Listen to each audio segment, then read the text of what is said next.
या देवी सर्वभूतेषु शांति रूपेण संस्थिता नमस्तस्यै नमस्तस्यै नमस्तस्यै नमो नमः। नमस्कार दोस्तों, मेरे चैनल में आप सभी का हार्दिक स्वागत है। आशा है आप सब लोग स्वस्थ होंगे, प्रसन्न होंगे। दोस्तों, आज नवरात्रि का 6वां दिन है और नवरात्रि के 6वें दिन हम पूजा करते हैं माँ कात्यायनी की। जी हाँ दोस्तों, माँ दुर्गा के 9 स्वरूपों में से 6वां स्वरूप माँ कात्यायनी का है। माँ कात्यायनी की पूजा उपासना करने से हमें धर्म, अर्थ, काम और मोक्ष इन चारों पुरुषार्थों की प्राप्ति होती है।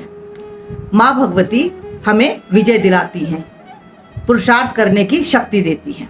दोस्तों, माँ कात्यायनी के बारे में मैं आपको बताऊंगी कि उनके लिए क्या भोग लगाना है और साथ ही मैं आपको ये बताऊंगी कि वो किस ग्रह से संबंध रखती हैं। इसके अलावा सबसे पहले मैं आपको माँ कात्यायनी का मंत्र बताती हूँ। माँ कात्यायनी का मंत्र इस प्रकार से है। चंद्रहासोज्ज्वलकरा शार्दूल वर वाहना कात्यायनी शुभम दद्यात् देवी दानव घातनी। दोस्तों, मंत्र एक बार फिर से सुन लीजिए। चंद्रहासोज्ज्वलकरा शार्दूल वर वाहना कात्यायनी शुभम दद्यात् देवी दानव घातनी। यह माँ कात्यायनी का मंत्र है। इसके अलावा हम माँ कात्यायनी का सूक्ष्म मंत्र इस तरह भी पढ़ सकते हैं। ओम देवी कात्यायन्ये नमः, या हम इस तरह भी पढ़ सकते हैं ओम कात्यायनी देव्ये नमः। दोस्तों, जिस तरह से भी आप आसानी से पढ़ सकें, अपने अनुरूप जो भी मंत्र आपको लगे उसका आप एक माला जरूर जप कीजिए। दोस्तों, माँ कात्यायनी की पूजा से रोग, शोक, संताप अथवा पापों से मुक्ति मिलती है। माँ कात्यायनी दिव्यता के अति गुप्त रहस्यों की प्रतीक है। व्यक्ति का भाग्य उनके आंतरिक अदृश्य जगत से संचालित होता है। वह जगत जो अदृश्य है, हमारी इंद्रियां जिसका अनुभव भी नहीं कर सकती और जो हमारी कल्पना से भी परे है, वही जगत माँ कात्यायनी के प्रताप से संबंधित है। नवरात्रि के 6ठे दिन माँ के रूप का ध्यान पूजन करने से हमारे आंतरिक सूक्ष्म जगत में चल रही नेगेटिविटी का नाश होता है और हमारी पॉजिटिविटी का विकास होता है।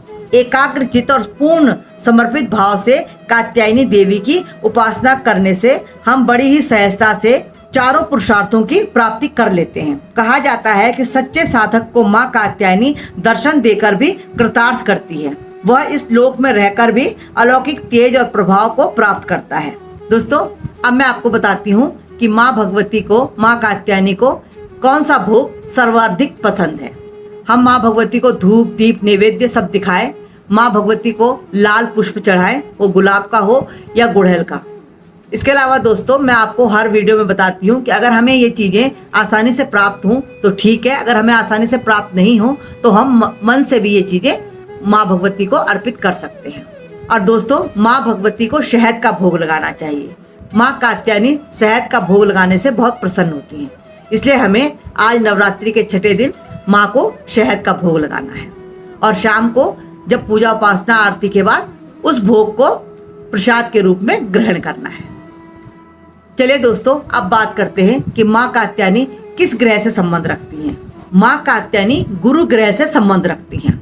गुरु यानी बृहस्पति देव, गुरु यानी ज्ञान, धर्म, अर्थ सबके दाता। और कात्यायनी की पूजा करने से हमारे बृहस्पति देव के अशुभ प्रभाव धीरे धीरे शांत होने लगते हैं। माँ कात्यायनी हमें गुरु के शुभ प्रभावों की तरफ अग्रसर करती हैं।